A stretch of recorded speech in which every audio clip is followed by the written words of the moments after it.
Hello दोस्तों, आप सभी लोगों का बहुत बहुत स्वागत है। आज मैं इस वीडियो के माध्यम से आपको इनकम टैक्स डिपार्टमेंट के टैक्स असिस्टेंट पोस्ट के बारे में आपके साथ जानकारी शेयर करूंगा। सबसे पहले कुछ जानकारी मेरे बारे में। मेरा नाम गौरव अग्रहरी है और मैं वर्तमान में सीनियर टैक्स असिस्टेंट की पोस्ट पे जो है कार्यरत हूँ। अब मैं पिछले 5 साल से डिपार्टमेंट में जो है वर्किंग हूँ।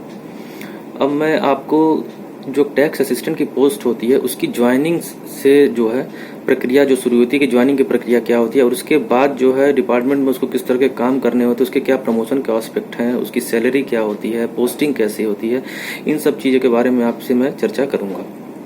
तो सबसे पहले मैं आपको आपकी ज्वाइनिंग से संबंधित जो भी फॉर्मेलिटीज़ होती है उसके बारे में बात करता हूँ।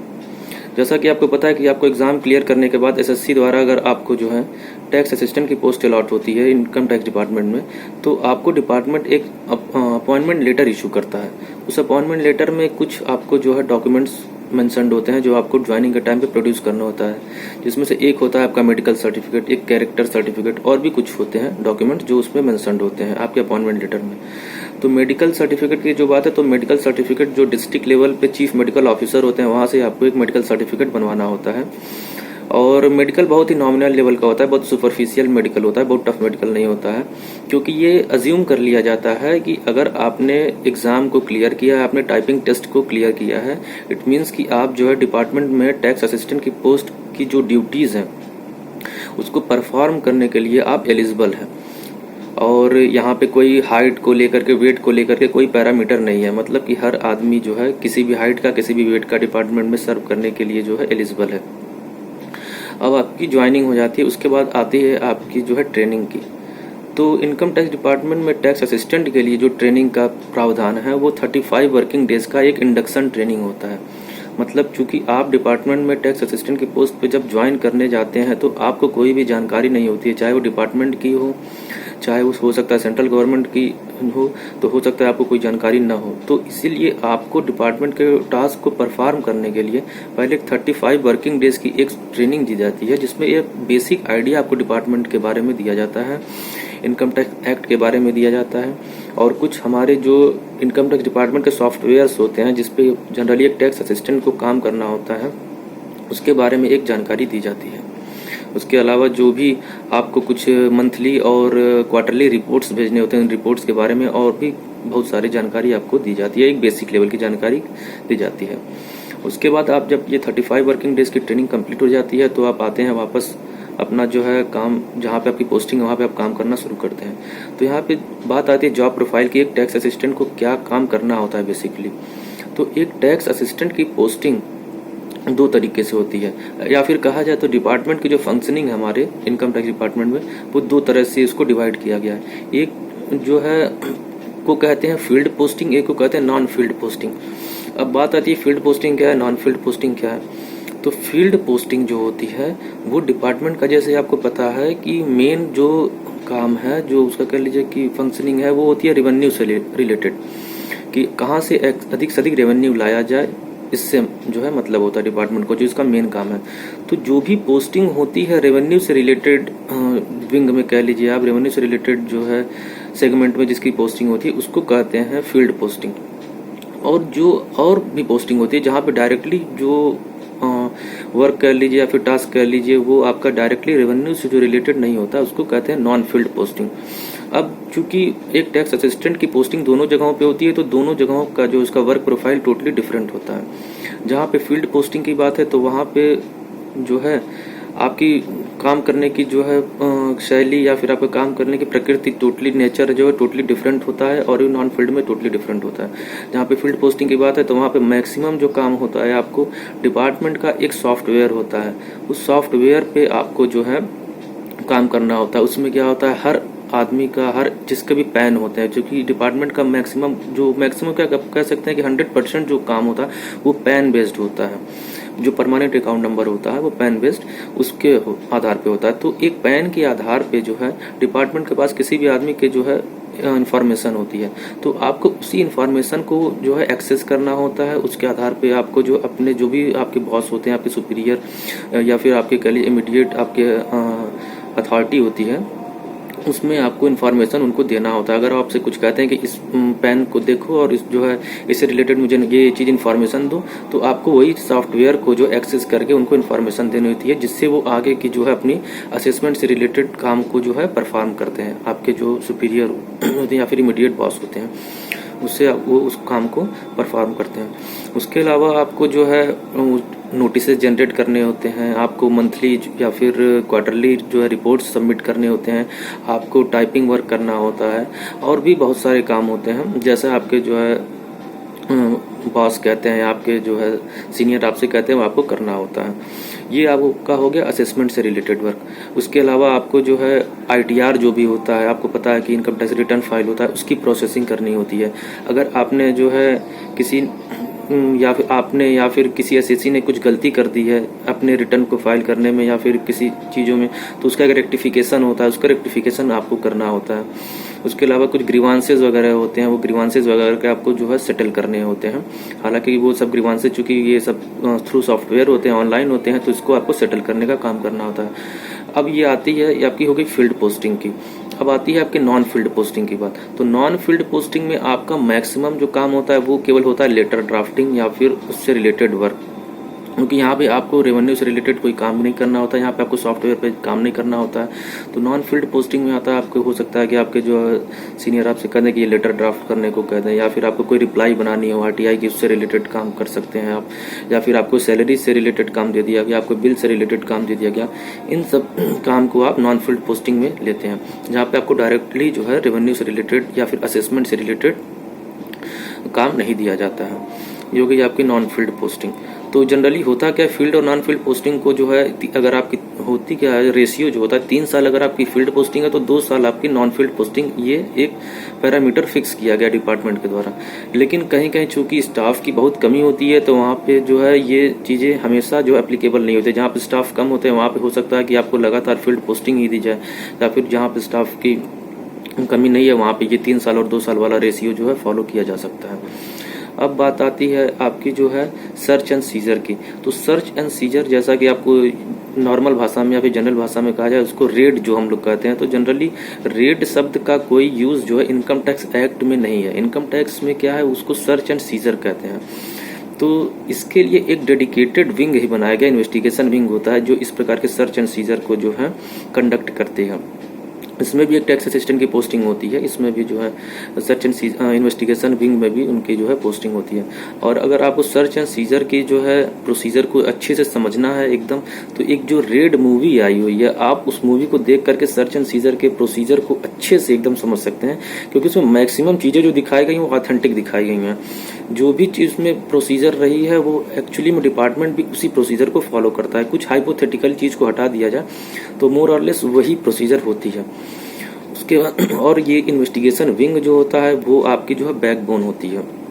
अब बात आती है पोस्टिंग की। तो पोस्टिंग जो है असेसमेंट में जो होती है, उसमें जैसे वार्ड बने होते हैं। असेसमेंट की बात करूँ जैसे फील्ड पोस्टिंग की, तो वार्ड होते हैं, सर्किल होती है, उसके बाद इन्वेस्टिगेशन विंग होती है। इन सबों को फील्ड में माना जाता है। जैसे कि वार्ड क्या होता है, जैसे कि कोई भी केसेस जहाँ पे वो डिपेंड करता है क्वांटम पे कि किसी भी इंडिविजुअल की, किसी भी फर्म की इनकम कितनी है। जैसे मान लीजिए किसी इंडिविजुअल की इनकम 10 लाख रुपए से या फिर 15 लाख रुपए से ज़्यादा है, तो उसका असेसमेंट से रिलेटेड काम जो होता है वो वार्ड में होता है। वार्ड का इंचार्ज जो होता है इनकम टैक्स ऑफिसर होता है। अब जहाँ पे 15 लाख से अबव जो भी केसेज होते हैं, उसका जो इंचार्ज होता है उसको जो है सर्किल में उसको कहते हैं। जहाँ पे 15 लाख से ऊपर के जो केसेस होते हैं वहाँ उसका असेसमेंट से रिलेटेड काम वो सर्किल में होता है।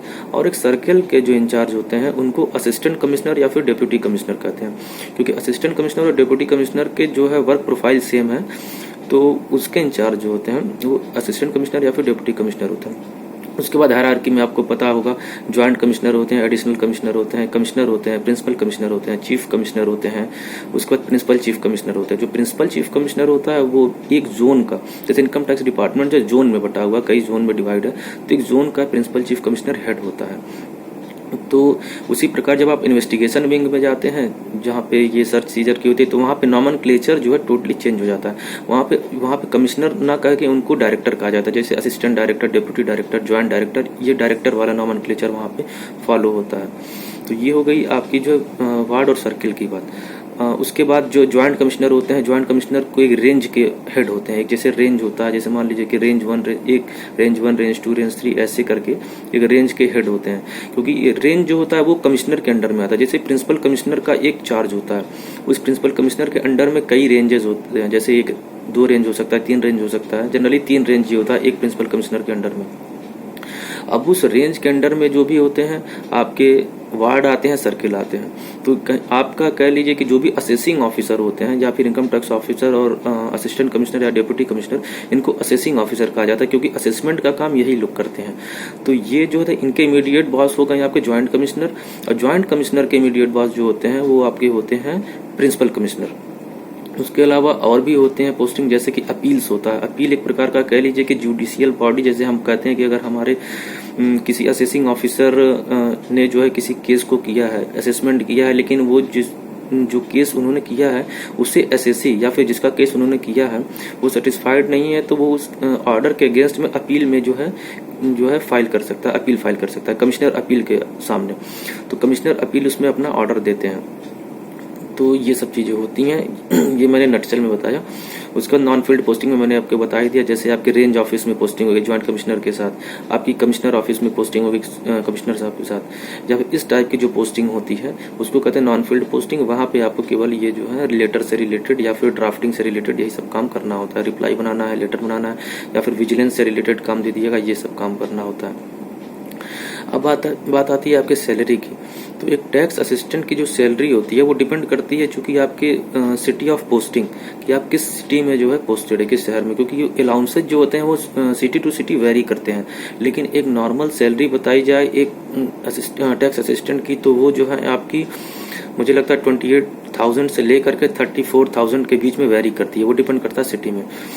और इसके बाद आपका नेक्स्ट प्रमोशन होता है सीनियर टैक्स असिस्टेंट का। तो वहाँ पे सैलरी में काफ़ी अच्छा इजाफा होता है, क्योंकि करीब मुझे लगता है 8 से 10,000 रुपये की सैलरी एक प्रमोशन में आपके बढ़ जाती है।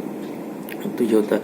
अब मैं आपके बात आता हूँ आपकी जो है प्रमोशन एस्पेक्ट को लेकर के, कि प्रमोशन क्या है। एक टैक्स असिस्टेंट अगर एक कम एज में, अगर एक नॉर्मल 24-25 ईयर्स की एज में सेलेक्ट हो जाता है तो उसके प्रमोशन कहाँ तक होते हैं। तो प्रमोशन एस्पेक्ट की जो बात है, तो देखिए यहाँ पे प्रमोशन टोटली डिपेंड करता है कि आप डिपार्टमेंटल एग्जाम्स जो होते हैं उसको कितना जल्दी से जल्दी क्लियर करते हैं। जैसे कि आपकी ने टैक्स असिस्टेंट ज्वाइन किया, तो आपको जिस साल आप ज्वाइन करते हैं उसके उसी साल से जो है आप जो है एक मिनिस्टीरियल एग्जाम होता है, एक कन्फर्मेशन एग्जाम आप कह सकते हैं, उस मिनिस्टीरियल एग्जाम में जो है आप अपीयर होने के लिए एलिजिबल हो जाते हैं। अगर आप उस मिनिस्टीरियल एग्जाम में जो है आपके 4 पेपर होते हैं, डिस्क्रिप्टिव टाइप का एग्जाम होता है, और अगर आप थोड़ा सा भी सीरियस रहते हैं तो आप उसको एक अटेम्प्ट में ही क्लियर कर सकते हैं। तो मिनिस्टीरियल एग्जाम होता है। अगर आपने उस मिनिस्टीरियल एग्जाम को क्लियर कर लिया तो इट मीन्स कि अब आप जो है सीनियर टैक्स असिस्टेंट की पोस्ट के लिए एलिजिबल हैं। और जो मिनिमम क्वालिफाइंग सर्विस होती है ये टैक्स असिस्टेंट से सीनियर टैक्स असिस्टेंट की, वो होती है 3 साल।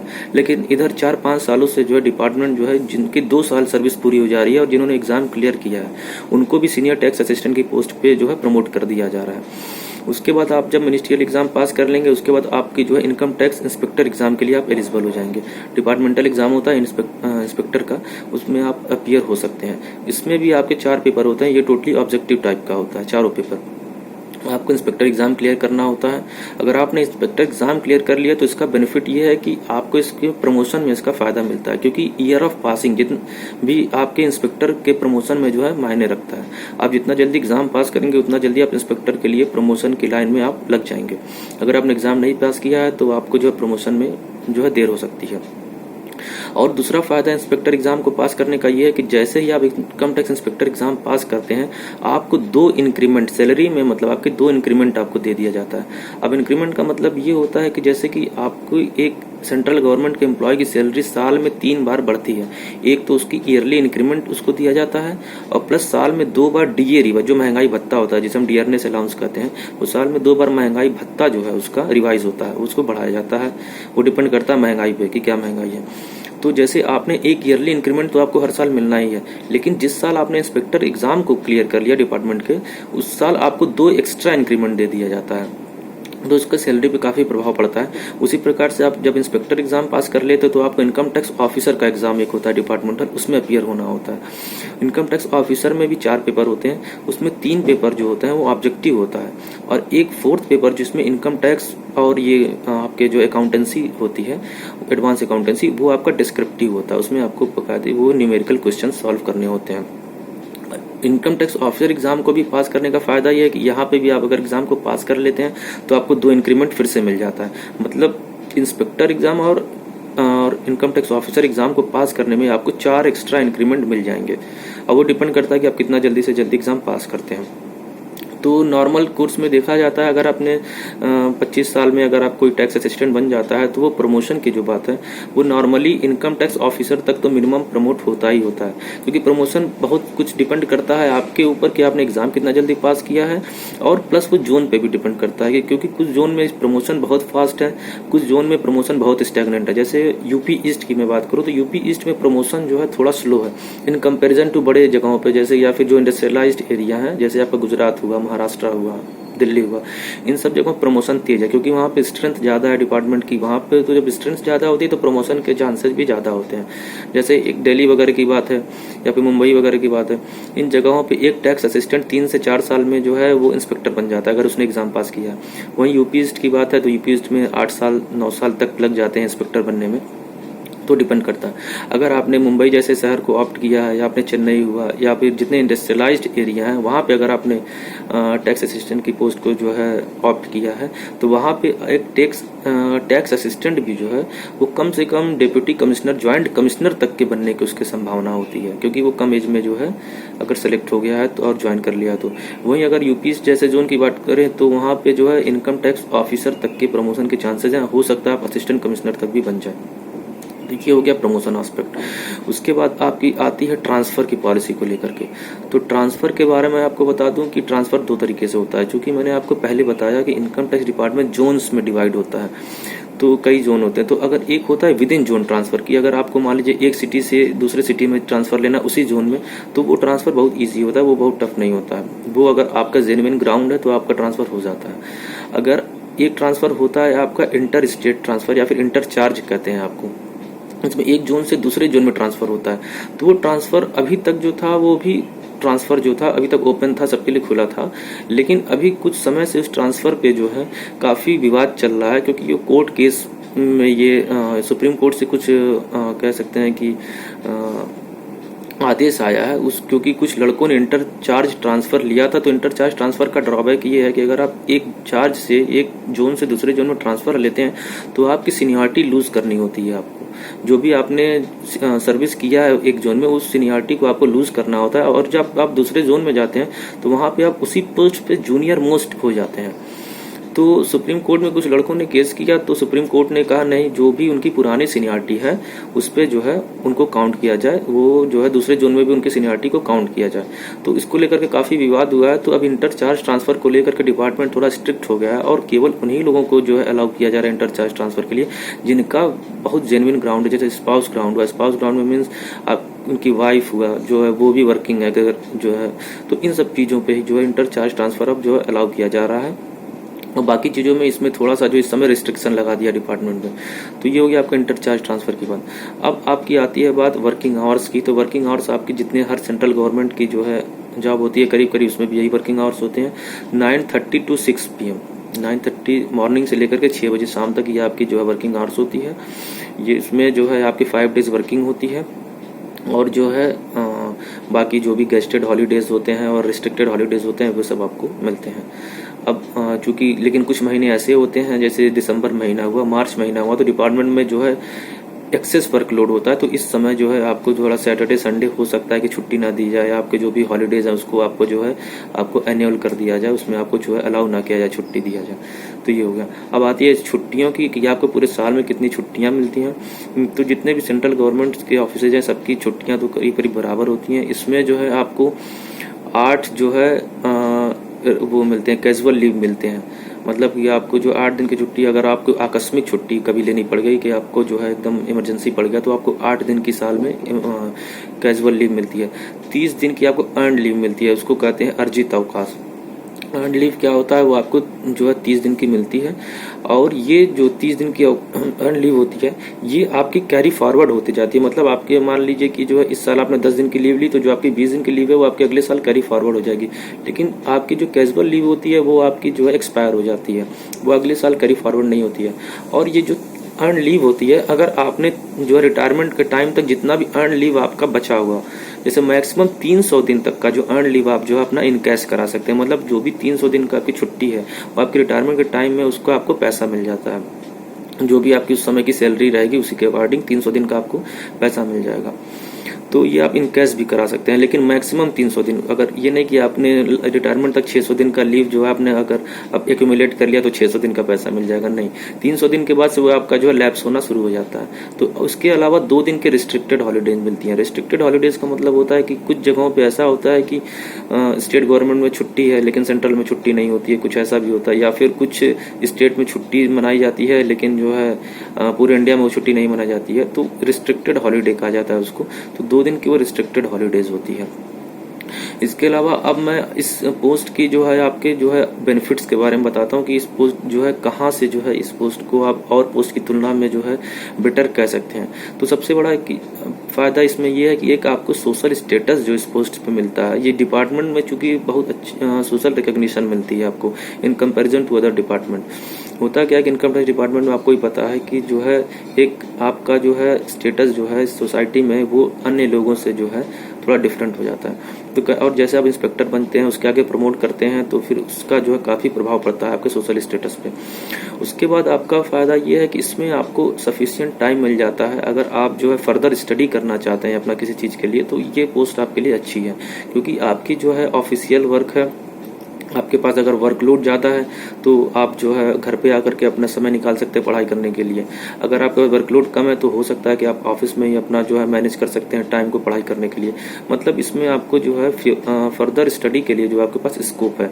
आपकी जब नॉन फील्ड में पोस्टिंग हो जाती है तो वहाँ पे आपको हो सकता है ज़्यादा समय मिल जाए, हो सकता है फील्ड में कम समय मिले, लेकिन समय मिल जाता है आपको जो है पढ़ाई करने के लिए। उसके अलावा इसमें आपको जो एक डिपार्टमेंट की तरफ से एक CUG नंबर दिया जाता है, एक BSNL का नंबर होता है जो फ्री होता है उसमें। उसके अलावा इंस्पेक्टर जब आप बन जाते हैं तो आपको जो है महीने का 30 लीटर जो है आपको पेट्रोल का जो है दिया जाता है, उसका पैसा जो दिया जाता है डिपार्टमेंट की तरफ से। तो ये हो गया आपका पेट्रोल का। उसके अलावा जो है आपको जैसा मैंने बताया ही है। और बस मुझे लगता है कि ये आपके लिए काफ़ी है। और अगर आपकी और भी कोई क्वेरी हो तो आप जो है कमेंट में जा करके मुझसे ये क्वेरी और जो आप आगे पूछ सकते हैं। चलिए, धन्यवाद।